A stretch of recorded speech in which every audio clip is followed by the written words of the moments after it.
Hello दोस्तों, नमस्कार। स्वागत है मेरे अपने YouTube channel maths with Sandeep sir में।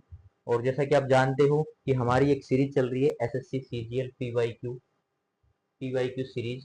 ओके, उसी क्रम में ये जो सीरीज है 15 सितंबर शिफ्ट 2, ठीक है, आज हम इसको डिस्कस करेंगे। तो चलिए क्वेश्चन नंबर 1 पे चलते हैं। द ऑप्शन नीचे यहाँ पे था, यहाँ पे एक ब्रेकेट था। ओके, तो अगर इसको सोल्व करूं तो ये कितना हो गया भाई, ये 8 से काटेंगे 0.3, तो ये हो गया 2.1। 2.1 को जब भाग करेंगे 0.6 से तो ये कितना हो जाएगा भाई, 3 सते 3 दूनी 3.5। Option number A is the correct answer. चलिए नेक्स्ट क्वेश्चन पे चलते हैं। कौन सा 10 के बराबर है? देखो ये 4 ऑप्शन दिए हुए हैं नीचे, मैं इसको हटा देता हूँ एक बार। ये 4 ऑप्शन नीचे दिए हुए हैं, तो ये बताना है कि कौन सा 10 के बराबर है। तो हमें, अच्छा यहाँ भी ब्रैकेट है, यहाँ ब्रैकेट है। अगर हम इसको सिंप्लीफाई करें तो इसका स्क्वायर खोलें, देखो सभी जानते हो कि a प्लस बी का जब होल स्क्वायर हम इसको ओपन करते हैं तो क्या आता है भाई, ए स्क्वायर प्लस में बी स्क्वायर प्लस में 2ab। सिमिलरली हम इसको ओपन करेंगे यहाँ पे तो 7 प्लस 3 प्लस 2 रूट 21। ओके, तो ये कितना हो जाएगा भाई, और माइनस में दिया हुआ है 2 रूट 21, तो इससे ये तो कैंसिल आउट हो जाएगा और हमारे पास आंसर आ जाएगा। तो option number A is the correct answer हो जाएगा। नेक्स्ट क्वेश्चन पे चलते हैं भाई। ए रेशियो बी दिया हुआ है और पूछा है 6a plus 2b ratio 6a minus 2b। ठीक है, तो हमें क्या करना है, ए की वैल्यू 5 है एज पर रेशियो और बी की वैल्यू 3 है, तो हमें सिंपली पुट करना है। ठीक है, क्योंकि ये रेशियो ही पूछा है इसलिए सिंपली इसकी जो रेशियो वाली वैल्यू है वो हम इस पे पुट कर देंगे यहाँ पे। तो 6 18, ओके, और यहाँ पे सॉरी ए रखा है, यहाँ पे ए की वैल्यू रखी, तो 6 को जब 5 है तो 6 को जब 5 से मल्टीप्लाई करेंगे प्लस 2, बी की वैल्यू कितनी है भाई 3 है, रेशियो 6 को वापस ए से करेंगे माइनस 2 इंटू 3। तो भाई कितना हो जाएगा, 30 में 6 जोड़ेंगे तो 36 हो जाएगा और 30 में से 6 माइनस करेंगे तो 24 हो जाएगा। रेशियो निकालेंगे 12 की 36 और 12 दूनी 24। क्या पूछा है, option number A is the correct answer. चलो नेक्स्ट क्वेश्चन चलते हैं भाई। ए और बी ने एक व्यापार व्यवसाय में क्रम से 5,000 और 7,000 का निवेश किया। एक वर्ष के बाद उसकी साझेदारी की पूंजी 10% प्रति वर्ष की दर से साधारण ब्याज सहित कुल लाभ वितरित किया गया। यदि ब्याज सहित कुल लाभ कितना है, इतना। ठीक है, तो भाई ए और बी दोनों ने इन्वेस्ट किया। ए ने कितना किया भाई, 50,000 इन्वेस्ट किया और बी ने कितना इन्वेस्ट किया, 17,000 इन्वेस्ट किया।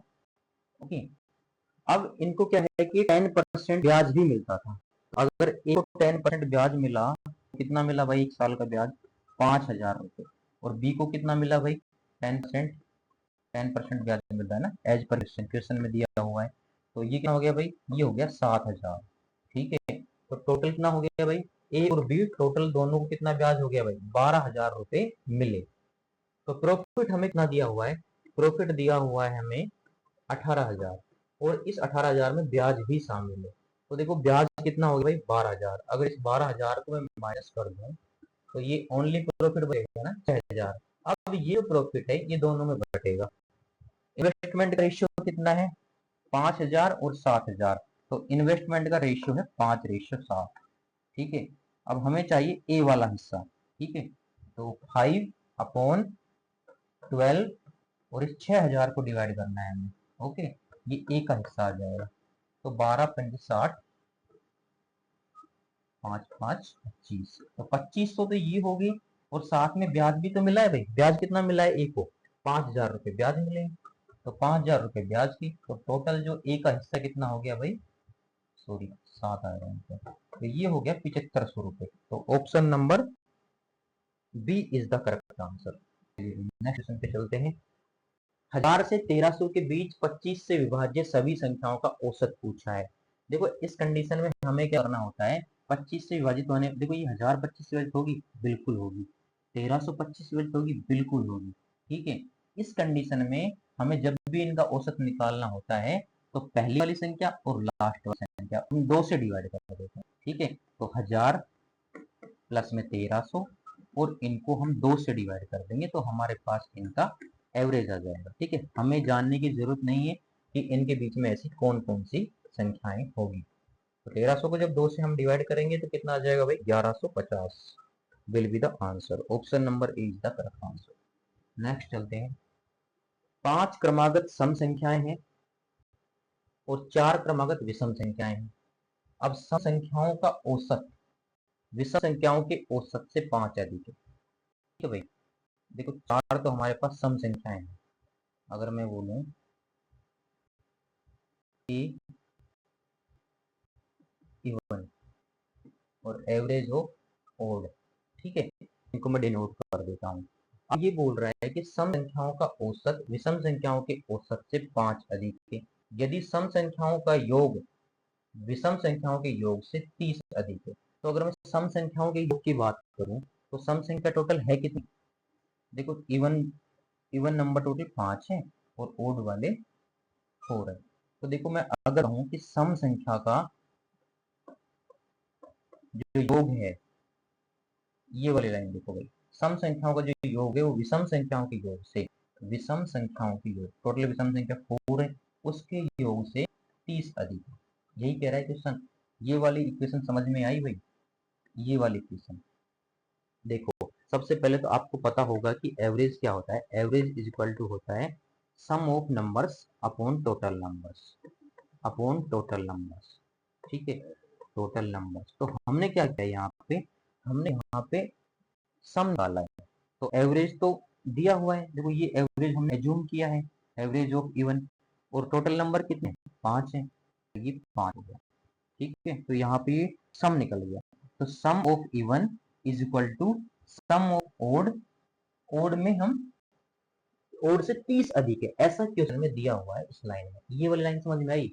उसके बाद उन्होंने क्या एक चीज और बोली है कि सम संख्याओं का औसत, देखो भाई कि भाई एवरेज ऑफ इवन नंबर विषम संख्याओं के औसत से 5 अधिक है, तो एवरेज ऑफ ओड नंबर से 5 अधिक है। ठीक है, ये दोनों इक्वेशन समझ में आई गई, ये इक्वेशन नंबर 1 और ये इक्वेशन नंबर 2। अब जो ए ई की वैल्यू है वो हम इस इक्वेशन में पुट कर देंगे। ठीक है, तो क्या आ जाएगा भाई, A0 प्लस में 5 is equal to 4A0 plus में 30। अब अगर मैं इसको इधर लेके आऊं तो ये आ गया एवरेज ऑफ ओड, ओके, और वो चला जाएगा उधर तो वो हो जाएगा 25। पूछा क्या है, विषम संख्याओं का औसत, भाई ये आ गया ना, एवरेज ऑफ ओड कितना आ गया भाई, 25।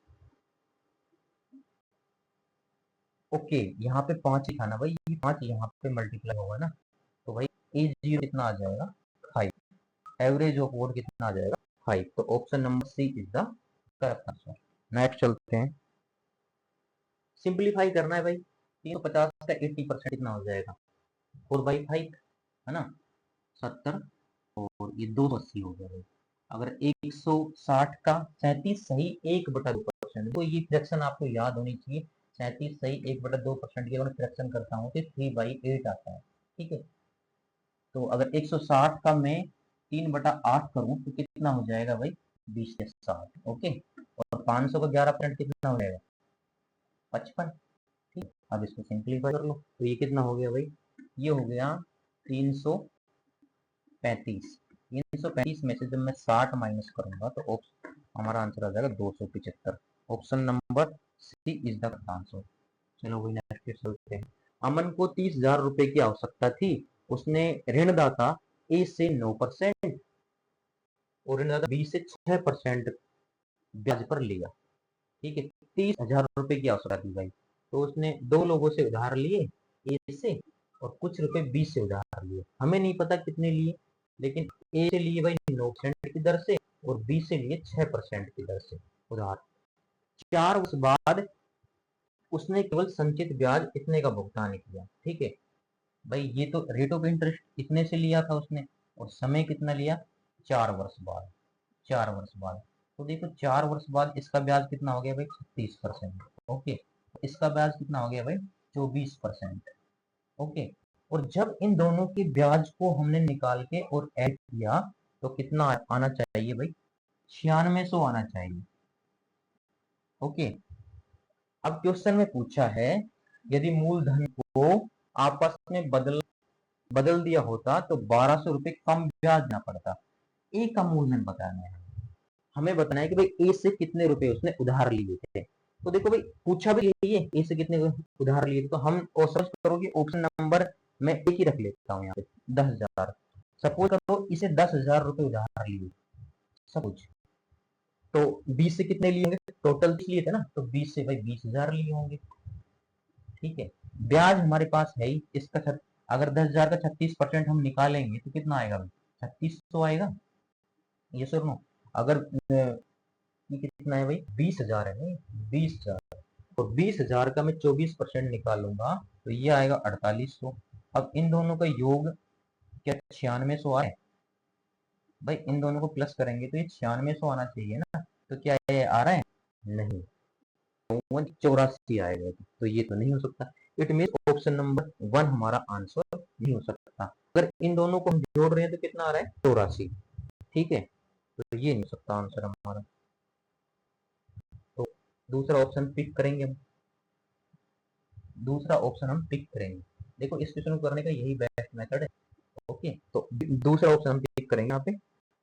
दूसरा कौन सा इजी सा लगा है, देखो डी, देखो डी में 20,000 है, यदि एज ने 20,000 रुपए लिए से, तो बाकी की जो 30,000 सॉरी 10,000 है वो से लिए। ओके, 20,000 का 30% निकालो भाई कितना हो गया, 72, और 10,000 का भाई 24% निकालो तो ये हो गया 2400। अगर इन दोनों को ऐड किया तो क्या ये 9600 आ रहा है, यस आ रहा है। इट मीन्स हमें पता चल गया कि भाई ए का मूलधन कितना है, 20,000, यानी कि ए से 20,000 रुपए उधार लिए। Option number D is the correct answer. Next चलते हैं। एक गारमेंट शॉप शर्ट को ए रुपए में बेचती है और 20% की हानि होती है। देखो भाई एक सीपी होता है, एक एसपी होता है और एक एमपी होता है। जब भी कोई छूट वगैरह डिस्काउंट वगैरह होता है वो हमेशा एमपी पे होता है। ओके, और प्रॉफिट या लॉस जो होता है वो हमेशा सीपी पे होता है, प्रॉफिट या लॉस होता है वो सीपी पे होता है। ओके, इस बात को ध्यान देंगे। अब एक गवर्नमेंट शॉप ए रुपए में बेचती है जिससे उसे 5% की हानि होती है। देखो 5% का मतलब क्या हुआ भाई, 1/20, यानी 20 रुपए की चीज उसमें 1 रुपए की हानि होगी। सपोज करो 20 रुपए की कोई वस्तु, या फिर ये शर्ट है एक्चुअली, 20 रुपए की शर्ट खरीदी उसने 19 में बेच दी, लेकिन क्वेश्चन में ये कह रहा है कि भाई ए रुपए में बेची, एक्चुअल अमाउंट है जो ए है इसका। ठीक है, तो ये इसका एसपी था, इतने रुपए में बेची और इतने रुपए में इसने खरीदी। ये सर नो, ठीक है, तो अब एक की वैल्यू कितनी हो जाएगी भाई, ए बाई 19, तो 20 की वैल्यू कितनी हो जाएगी, 20 की वैल्यू हो जाएगी 20 ए बाई 19, यही हो जाएगी 20 ए बाई 19। अब आगे कह रहा है सेल के दौरान उसी शर्ट की कीमत 1.2% कर देते हैं बढ़ा के, उसी शर्ट की कीमत कितनी कर देते हैं भाई, 1.2 ए, और 10% की फ्लैट छूट दे देते हैं। 10% की खरीदी भाई फ्लैट छूट, तो अगर इसमें 10% की मैं फ्लैट छूट दूं तो कितना हो जाएगा भाई, 1.2 माइनस कर दो, 1.20 तो है, इसमें से 0.12 माइनस करेंगे तो 1.08 ए। ठीक है, ये नया एसपी आ गया भाई, नया सेलिंग प्राइस, ये न्यू सेलिंग प्राइस आ गया भाई, क्योंकि उसने डिस्काउंट दे दिया। अब हमारे पास सीपी ये है और सेलिंग प्राइस ये है, तो क्या हम प्रॉफिट या लॉस नहीं निकाल सकते, यस निकाल सकते हैं। तो देखो सीपी और ये एसपी, सीपी कितना है भाई 20 ए अपॉन 19, और इधर कितना है भाई 1.08 ए। ओके, अब क्या करेंगे हम यहाँ से, काटो सिंप्लीफाई करो। ठीक है, पॉइंट है इसको हटाओ, 100 से डिवाइड करो, इसको इधर लाओ क्रॉस मल्टीप्लाई करो। ठीक है, ये कितना हो गया भाई, ये हो गया भाई 2000, और ये कितना हो गया 19 को 108 से मल्टीप्लाई करेंगे तो कितना आएगा 1900 प्लस 8 से भी करो, 8 से करेंगे तो कितना हो जाएगा 152।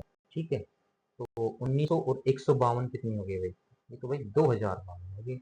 तो कितने रुपए का इसमें इसमें तो प्रॉफिट हो रहा है भाई, कितने रुपए का 52 रुपए का हो रहा है, यस और नो, 52 रुपए का प्रॉफिट हो रहा है। लेकिन ठीक है, तो प्रॉफिट परसेंट निकालते हैं इसका, प्रॉफिट परसेंट, तो 52, सीपी कितना है इसका 2000, सीपी हमेशा नीचे होता है, और 100 से मल्टीप्लाई कर देंगे तो 2 जीरो से 2 जीरो कट गई और 1 जीरो से यहाँ पॉइंट आ जाएगा, 2 को यहाँ काटेंगे तो कितनी बार चला जाएगा भाई 2.6% प्रॉफिट। ठीक है, तो option number C is the correct answer. Next question करेंगे।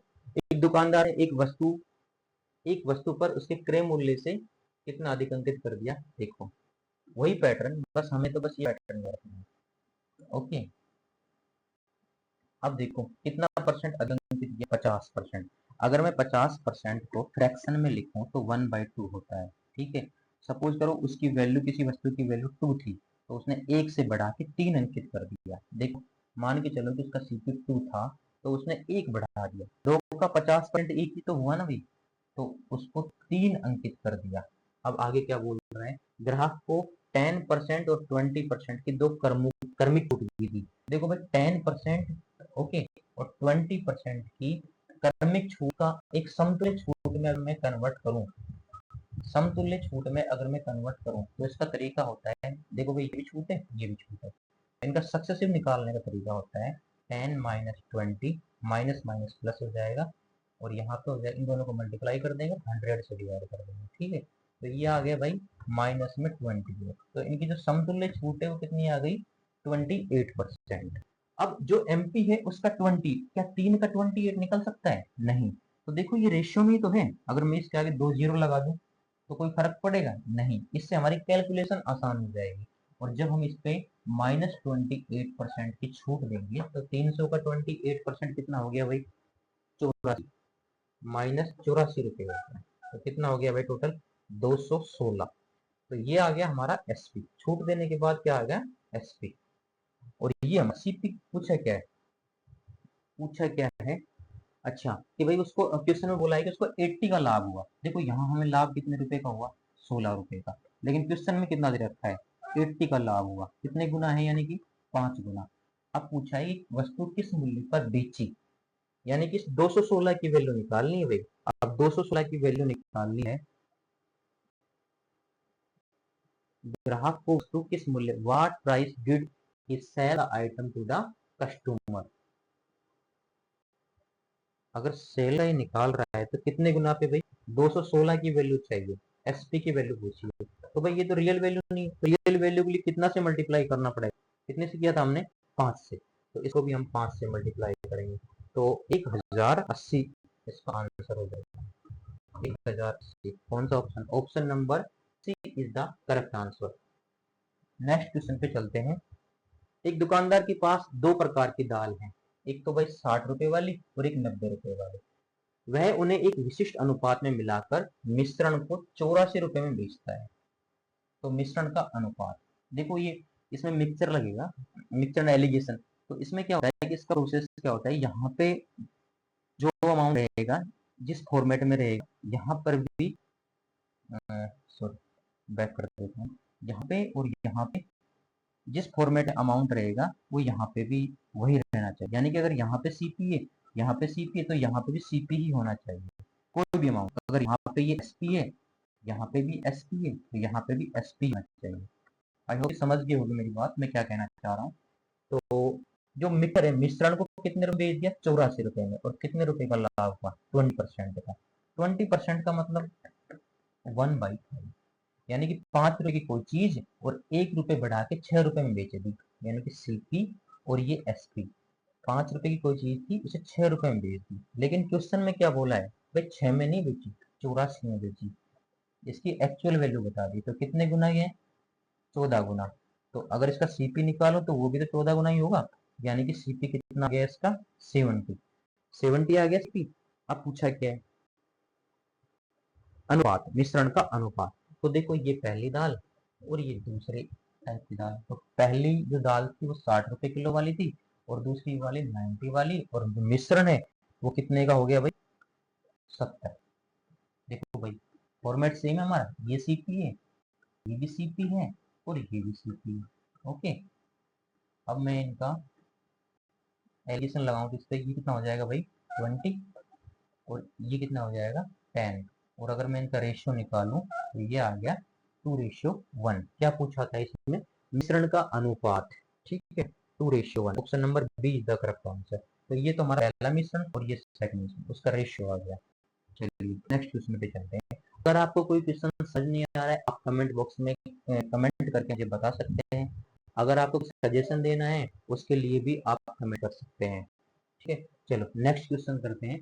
आप मेरे चैनल को सब्सक्राइब कर लो ताकि जो नेक्स्ट सीरीज आने वाली है वो आप देख सके, आपको अपडेट मिल सके। ये मेरा चैनल है मैथ्स विद संदीप सर, इसी नाम से टेलीग्राम भी है। आप यूट्यूब चैनल में लिंक फाइंड कर सकते हो, वहां से टेलीग्राम चैनल भी ज्वाइन कर सकते हो, जिससे आप पीडीएफ और नोट्स वहां से डाउनलोड कर सकते हैं। अब अगला क्वेश्चन देखिए, ए और बी की तुलना में ए बी की तुलना में 3 गुना अधिक कार्यकुशल है। अगर बी एक काम करता है तो भाई ए 3 काम करता है। ये जो है उनकी एफिशिएंसी है। ओके, एक को कार्य पूरा करने में 20 से 60 दिन कम समय लगता है। अब देखो एफिशिएंसी का उल्टा होता है टाइम। अगर हम इसको उल्टा कर दें तो ये आ गया टाइम हमारे पास। अब एक को कार्य पूरा करने 20 से कितने दिन कम लगे, देखो इसके अकॉर्डिंग 2 दिन कम लग रहे हैं, लेकिन क्वेश्चन में दिया हुआ 60 दिन कम लगते हैं। 60 दिन, तो यानी कि रियल वैल्यू लेने के लिए हमें 30 से मल्टीप्लाई करना पड़ेगा। तो 30 से ही इसको कर देंगे, 30 से ही इसको कर देंगे, तो हमें ए और बी का टाइम का पता चल जाएगा। ए किसी टाइम को कितने दिन में खत्म कर देगा, 30, और अगर मैं इसको 30 से मल्टीप्लाई करूंगा ये आ जाएगा 90 दिन में खत्म कर देगा। ठीक है, अगर एक साथ कार्य करते हैं तो कितने दिन, एक साथ काम करते हैं तो देखो अगर मैं इनका एलसीएम लूं तो कितना आ जाएगा भाई, 180। तो इसकी एफिशिएंसी 6 आ गई एक दिन की, और इसकी कितनी आ गई भाई, 2 आ गई। ये सर ये मैंने सही लिया है ना, 180। हाँ ठीक है। तो अगर ये क्या पूछ रहे हैं, यदि एक साथ काम, अगर देखो 180 तो टोटल काम हो गया भाई हमारा, टोटल वर्क। और अगर दोनों का एक दिन का काम कितना हो जाएगा, 8 हो जाएगा। तो भाई 180 को 8 से डिवाइड कर देंगे, तो जब दोनों साथ में काम करेंगे उसके दिन आ जाएंगे, कितने दिन में खत्म कर देंगे काम को। 8 दूनी 16, 4 बचा, 8 पंजे 40, 25 दिन आ जाएगा। ऐसा तो कोई नहीं आ रहा है, ऑप्शन ही नहीं है। 8 दूनी 16 और 2 बचा, अरे माइनस 1, 8 दूनी 16, यहाँ 2 बचा, तो वही 8 दूनी 16 और 8 पंजे 40, 22.5 डेज में 22 दिन और आधा दिन, ठीक है, उसमें इस काम को खत्म कर देंगे। Option number B is the correct answer. Next question देखते हैं। एक साइकिल चालक को 80 किलोमीटर की दूरी तय करनी है, ठीक है, 4 घंटे 48 मिनट साइकिल चलाने के बाद उसे पता चलता है कि उसने कुल दूरी का 4/5 भाग तय कर लिया। तो गति पूछिए इसकी, very simple, speed is equal to distance upon में टाइम, हम सब जानते हैं। अब देखो ये बताओ मेरे को कि भाई कितना भाग तय कर लिया उसने, डिस्टेंस बताओ। टोटल 80 थी, 80 का 4/5 भाग उसने तय कर लिया, यानी कि 64 किलोमीटर उसने तय किया। और कितना समय लिया, समय भी बता रखा है, 4 घंटे 48 मिनट। अगर 48 मिनट को मैं घंटे में कन्वर्ट करूँ तो 7 से डिवाइड कर दूंगा, 12 चौको 48, 12 पंजे 60, सिंप्लीफाई को तो ये आएगा 24/5 आवर्स। ठीक है, ये आवर्स में आ गया। अब सिंपली पुट कर देते हैं इसको फॉर्मूले में, 64, 24, ये 5 ऊपर चला जाएगा, और इसको अगर मैं काटूं, ठीक है, ये क्या आ जाएगा, स्पीड आ जाएगा भाई किलोमीटर में, है ना। तो काटो भाई इसको, कितना आएगा, 4 से कट जाएगा, हाँ, ये 4 से 16 बार और ये 6 बार कट जाएंगे। ऊपर बच गया 80, 80 को जो हम 6 से डिवाइड कर देंगे तो 6 एकम 6 बच गया, तो 6 तिया 18, ओके, 18.33। तो भाई ये इसकी किलोमीटर पर आवर में स्पीड आ जाएगी। Option number C is the correct answer. Next question पे चलते हैं। सारा ने 3 अलग अलग योजनाओं MNO में क्रमशः 10%, 12% और 15% प्रति वर्ष की दरों पर राशि निवेश की। यदि एक वर्ष में अर्जित कुल ब्याज कितना है भाई, कितना, 2282 योजना। अच्छा इसमें बता रखा है, देखो अब यहाँ पे हम एक रेशियो बना लेते हैं, सिंप्लीफाई रेशियो हमें यहाँ पे लेना होगा। अब देखो, अच्छा ये MNO इसमें क्यों लिया है अभी पता चलेगा। योजना O में निवेश की गई राशि, M का कितना है भाई, 180%, M का कितना है भाई, 180%। 180 को अगर मैं फ्रैक्शन में कन्वर्ट करूं तो ये कितना जाएगा भाई, 9/5, राइट। तो ये ओ में निवेश की गई राशि एम का 180% है, एम का, तो जिसका है उसको नीचे,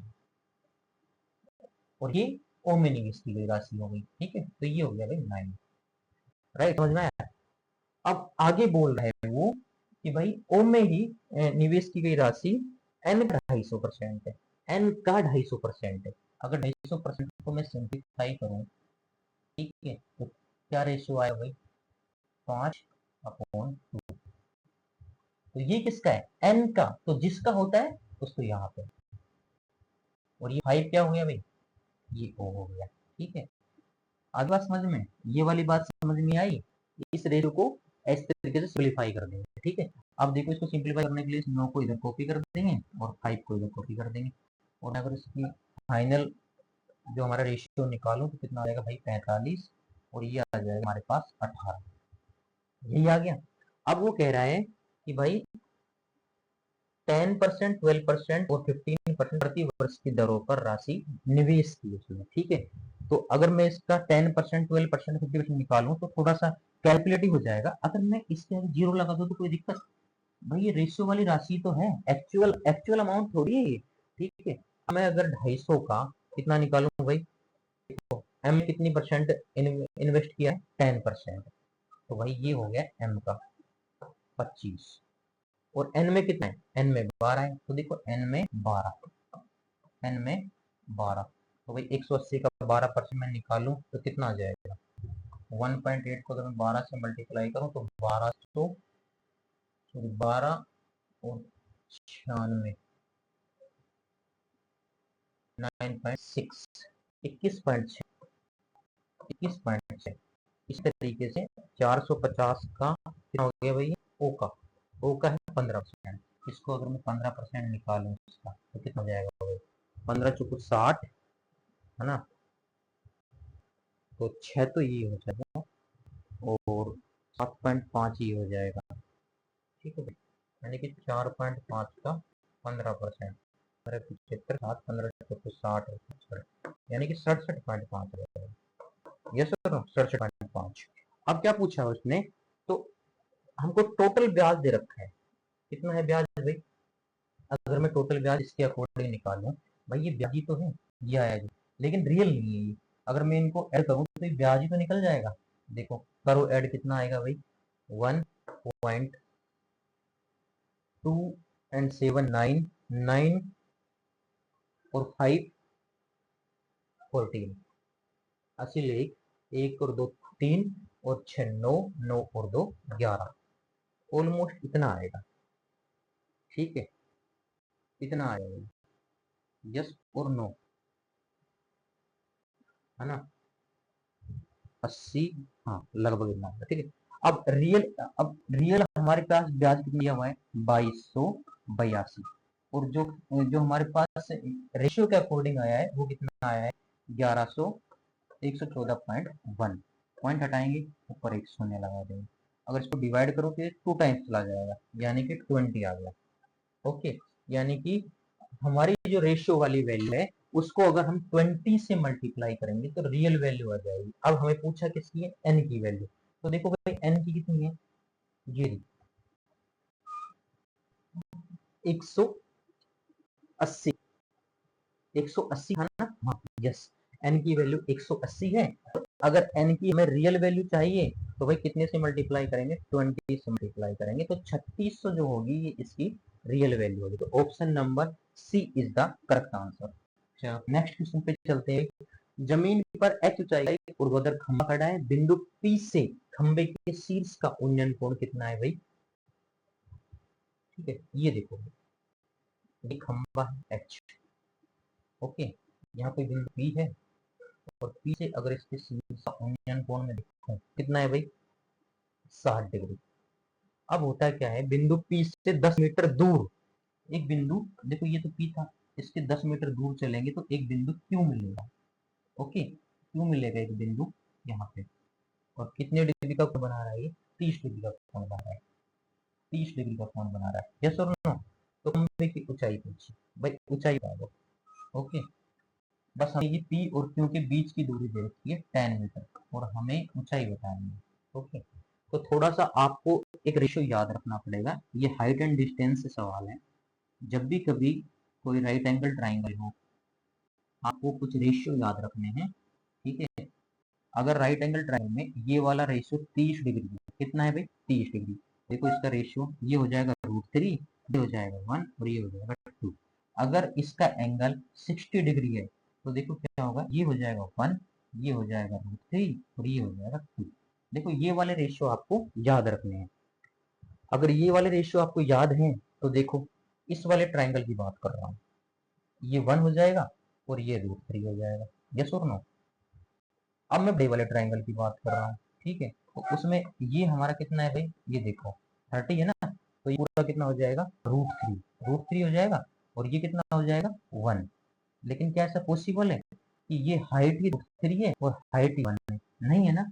तो इस 1 को क्या करेंगे हम, √3 से मल्टीप्लाई करेंगे। ओके, ताकि ये दो इक्वल हो जाए। जब 1 को हम √3 से मल्टीप्लाई कर रहे हैं तो देखो इस 3 को भी √3 से मल्टीप्लाई करना होगा। तो यानी कि इस ये पूरी लेंथ कितनी आ जाएगी 3। देखो ये इमेजिनरी लेंथ है हमारी, रियल नहीं है। तो टोटल लेंथ हमारी कितनी होगी 3। 3 में से ये वाली लेंथ कितनी हो गई, यहाँ से यहाँ तक की कितनी हो गई भाई 1। तो पी और क्यू की कितनी लेंथ बच गई, 2 बच गई। और 2 की वैल्यू कितनी रखी यहाँ पे हमें 10। 2 की वैल्यू कितनी रखी है 10, तो एक की वैल्यू कितनी हो जाएगी 5। अब हमें एक जो हमारी इमेजिनरी वैल्यू थी उसकी रियल वैल्यू पता चल गई 5। अब हाइट पूछिए हमसे, तो हाइट कितनी है, हाइट कितनी है √3। यस और नो? हाइट √3 है। तो √3 की अगर मैं रियल वैल्यू देखूं तो किससे मल्टीप्लाई करना होगा भाई 5 से। तो 5 √3 is the real height. Okay, 5 √3 किसमें भाई मीटर है। ओके, तो option number is the correct answer. Next question पे चलते हैं। एक लंबवर्तीय शंकु की त्रिज्या 7 सेंटीमीटर है और ऊंचाई 24 है। एक गोला शंकु के अंदर इस प्रकार रखा गया है कि वह आधार और शंकु की तिर्यक सतह को स्पर्श करता है। आपको बताना है इसके अंदर जो अंत्यवृत्त है उसकी त्रिज्या क्या होगी। तो सबसे पहले तो शंकु बना लेते हैं हम। शंकु के लिए अगर मैं शंकु बनाऊं, ठीक है, ये लो मिल गया शंकु। शंकु बनाते हैं, ठीक है, यही होगा शंकु। और हमसे बोला गया है कि भाई ये जो शंकु है इसके अंदर क्या कर दिया, शंकु के अंदर एक गोला रख दिया। देखो ये तो आपको पता ही त्रिज्या हो जाएगी, ये सुनो ये त्रिज्या हो जाएगी। अब इसके अंदर एक गोला रख दिया है, इस तरीके से जा रहा है, गोला जो है इस तरीके से जा रहा है। और हमसे पूछ लिया है कि भाई इस गोले की जो त्रिज्या है, इस गोले की जो त्रिज्या है वो क्या होगी। हमें बता रखा है शंकु की त्रिज्या। देखो शंकु की त्रिज्या कितनी भाई 7 और उसकी ऊंचाई भी दी हुई है। ऊंचाई कितनी दे रखी है भाई 24। तो जब भी कभी इस तरीके का डायग्राम बने और हमसे इसके अंदर गोला है उस उसकी त्रिज्या पूछे तो हमें एक फॉर्मूला याद रखना है, h/r/l+r। ये एक सिंप्लीफाइड फॉर्मूला है, आपको ये याद रखना है।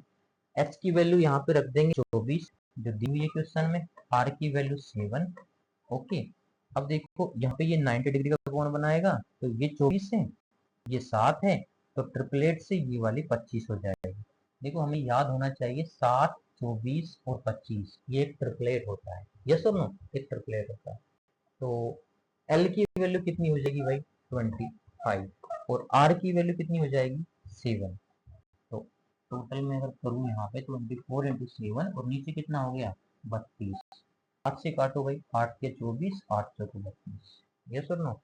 अब 7 का 21, 21 को अगर मैं 4 से डिवाइड करूँ यानी कि इसके हाफ का हाफ, हाफ कितना हो गया इसका 10.5 और 10.5 का भी हाफ कितना हो गया भाई 5.25। यही है सेंटीमीटर में।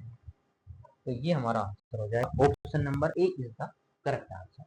चलिए नेक्स्ट क्वेश्चन पे चलते हैं। यदि एक सम अष्टभुज का परिमाप, भाई 8 भुजाओं का परिमाप कितना है 80, तो एक भुजा की लंबाई पूछिए भाई 8 से डिवाइड कर दो, वेरी सिंपल। कितना हो गया 10 centimetre. Option number A is the correct answer. Next question पे चलते हैं। एक वर्गाकार पहिए को 8 बराबर खंडों में विभाजित किया गया है।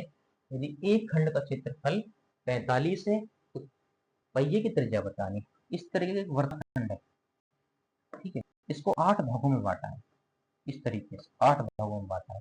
इसका एरिया 45 है, इसका एरिया 45 है, ठीक है, सॉरी इसका एरिया 45 है, इस तरीके से 45 है। और ये पूरा 8 पार्ट्स में डिवाइड करेंगे, पूरा हम इसको कैलकुलेट करेंगे 45 मल्टीप्लाई 8, तो ये कितना हो जाएगा भाई, हो जाएगा 360। ओके, तो यानी कि और 360 हो जाएगा तो पूरा सर्किल बन जाएगा। ओके, और इस सर्किल का जो एरिया होता है वो कितना होता है पाई आर स्क्वायर, और ये कितना दिया हुआ है 360 दिया हुआ है।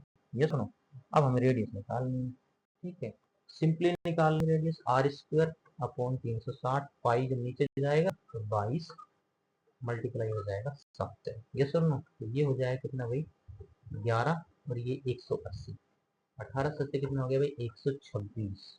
ओके, और ये हो गया 11। यस और नो, और आर स्क्वायर, ये तो काफी कॉम्प्लिकेट सा हो गया इसका स्क्वायर निकालना, लेकिन मैं देख पा रहा हूँ कि ऑप्शन अगर दूर दूर है तो मैं ऐसा करूँ, ऑप्शन अगर दूर दूर है मैं ऐसा करूँ, इसको 11 के जगह 10 मानूं तो वही कितना आ गया ये 125, और 125 का अगर मैं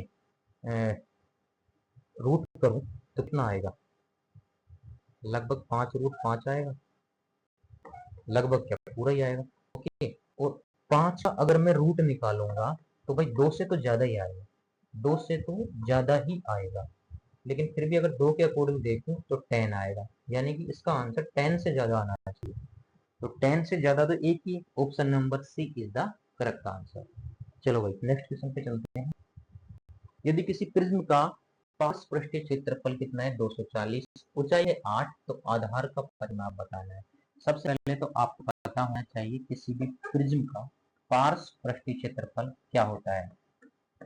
किसी भी प्रिज्म का पार्श्व पृष्ठीय क्षेत्रफल यानी कि CSA क्या होता है, तो भाई याद रखिए आधार का परिमाप,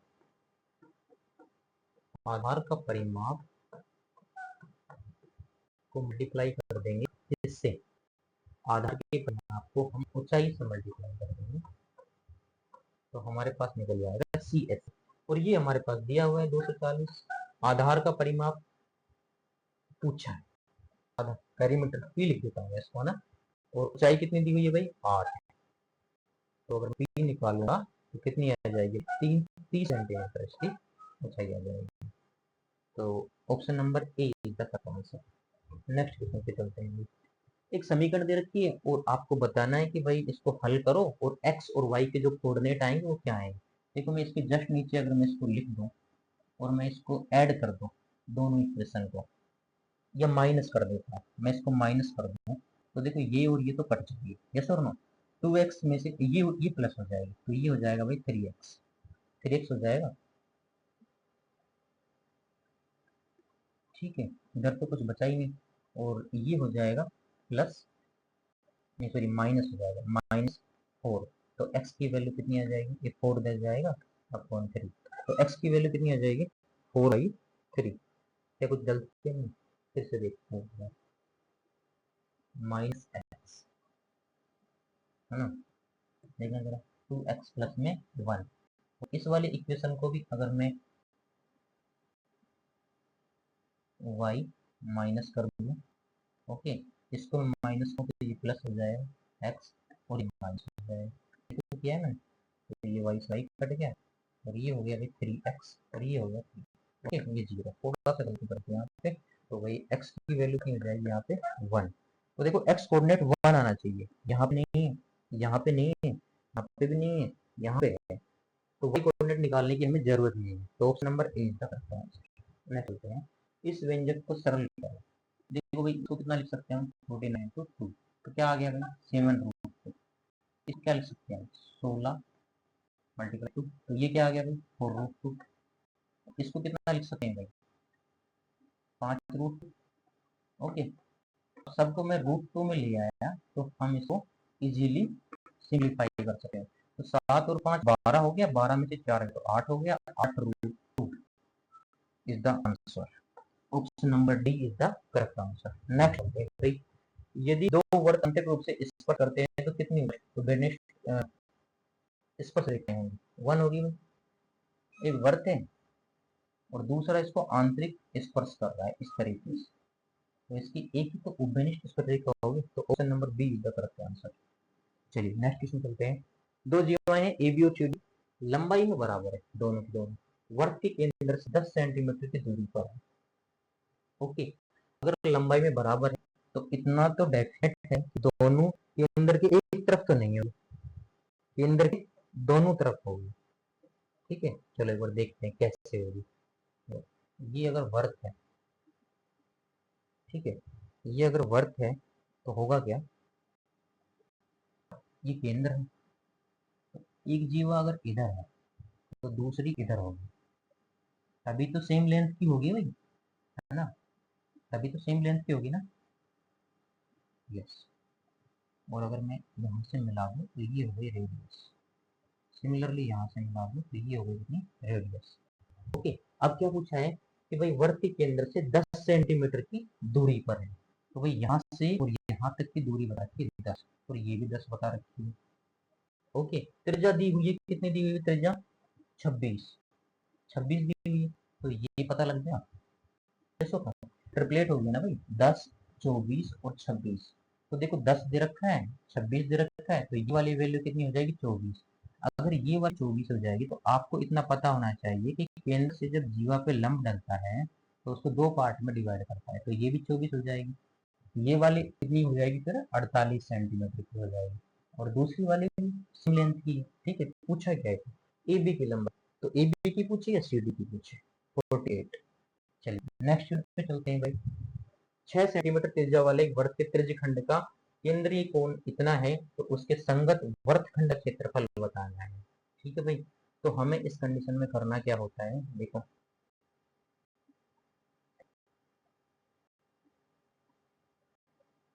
इस पूरे त्रिज्यखंड का क्षेत्रफल निकाल लेते हैं। तो पूरे त्रिज्यखंड का क्षेत्रफल निकालने का फॉर्मूला होता है पाई आर स्क्वायर थीटा अपॉन 360। उसमें से इस ट्राइंगल को माइनस कर देते हैं, ट्राइंगल को माइनस करेंगे तो हमारे पास ये वाला एरिया आ जाएगा। ओके, तो ये पूछा है तो करते हैं भाई। थीटा की वैल्यू कितनी है यहाँ पे, 60 है, तो देखो 60 से सिंप्लीफाई करेंगे तो पाई आर स्क्वायर अपॉन 6 आ गया। और आर की वैल्यू कितनी है, 6 ही है भाई आर की वैल्यू, तो भाई आर की वैल्यू अगर मैं यहाँ पे 6 रखूंगा तो ये कितना हो जाएगा, 6 पाई। ठीक है, ये तो सिंप्लीफाई हो गया। अब ट्राइंगल का देख लेते हैं, ट्राइंगल जो बनेगा उसमें क्या होगा भाई, ये 6 का है और ये 6 का है, और इसके बीच में जो एंगल है वो कितना है भाई, 60 डिग्री। तो देखो ये तो आप पता ही होगा, अगर कोई ट्राइंगल है उसके बीच का एंगल दे रखा है 60 डिग्री, ये भुजक्षय है, ये भुजक्षय है। ओके, उस कंडीशन में इसका जो फॉर्मूला होता है 1/2 6 into 6 sine 60 degree, sine 60 degree, तो 1/2 36 मल्टीप्लाई √3/2, तो 4 से काटेंगे 9 बार, तो ये आ जाएगा 9√3।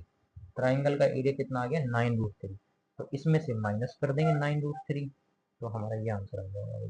कौन सा है, ऑप्शन नंबर है कोई, हाँ, option number B is the correct answer, ये सेंटीमीटर में होगा। नेक्स्ट, इसको सिंप्लीफाई करना है तो देखो भाई 0.1, उसके बाद 2121 रिपीट हो रही है आगे तक, तो 21 हम बार लगा देंगे। इस तरह के क्वेश्चन को कैसे करते हैं, देखो पॉइंट के बाद जितनी भी वैल्यू है कितनी, 121, हम 121 लिख देते हैं। तरीका देख लो भाई, इसकी एक ट्रिक है, ट्रिक देख लो एक बार। पॉइंट के बाद जो भी वैल्यू है हमने यहाँ पे लिख दी, उसके बाद जिस वैल्यू पे बार नहीं है वो कौन सी है, 1, तो 1 माइनस कर देंगे अपॉन। ठीक है, अपॉन में क्या करेंगे, कितने पे बार है, तो 1 और 2, 2 पे बार है तो हम 2 9 लिख देंगे, डबल बार इसमें यहाँ पे 9 लिख देंगे। ओके, और कितने बार नहीं है, 1 पे नहीं तो 0 लिख देंगे, बस इसको कैलकुलेट कर लो, 120 अपॉन 990। अगर मैं इसको काटूं तो ये 3 से इसको मैं काटूं, 3 से 12 और 3 का, तो कितना हो गया भाई, 4/33 इज द करेक्ट आंसर। तो option number A is the correct. अच्छा, ये समझ में आया है? यहाँ पे क्या किया मैंने, सबसे पहले तो करना क्या होता है, दशमलव के बाद में जो भी संख्या है उसको हम लिख देंगे, लिखा लिखा मैंने। उसके बाद हम माइनस उसको करेंगे जिस पे बार नहीं है, जिस पे बार नहीं है, बार नहीं है, बार एक पे नहीं है, ठीक है। उसके बाद नीचे क्या करेंगे हम, जितने पे बार है उतने 9 और जितने पे बार नहीं है उतने 0। उसके बाद सिंप्लीफाई कर देंगे तो 4/33, ठीक है। तो ये सीरीज हमारी यहीं खत्म होती है भाई। कल फिर एक नई सीरीज लेके आएंगे, और आपका कोई डाउट हो तो आप कमेंट सेक्शन में कमेंट कर सकते हैं। आपको अगर इस क्लास की पीडीएफ चाहिए तो आप मेरे टेलीग्राम चैनल से जुड़ सकते हैं, और यूट्यूब को, मेरे जो यूट्यूब चैनल है उसको लाइक और सब्सक्राइब कर सकते हैं ताकि नई अपडेट आपको मिलती रहे, ठीक है। थैंक यू, धन्यवाद, नमस्कार।